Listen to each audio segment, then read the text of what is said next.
Vote দেওয়ার ক্ষেত্রে চারটি অবস্থান রয়েছে। আমি ভোট দেব, এটার সাথে চারটি বিষয় সংযুক্ত। এক নাম্বার হলো সাক্ষ্য দান করা।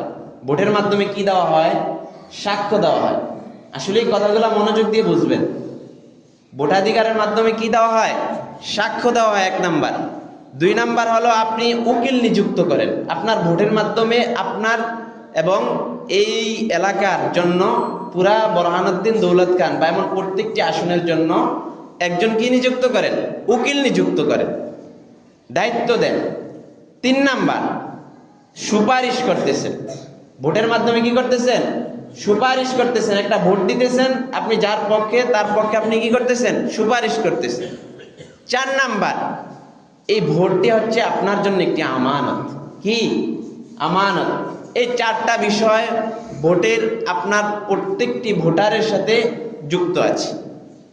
প্রত্যেক ব্যক্তি যখন ভোট দিবে এই চারটা বিষয় তার সামনে আসতে হবে।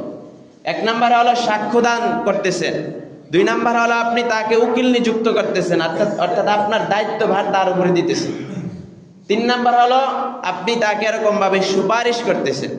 চার নাম্বার হলো আপনি আপনার আমানতকে প্রয়োগ করতেছেন।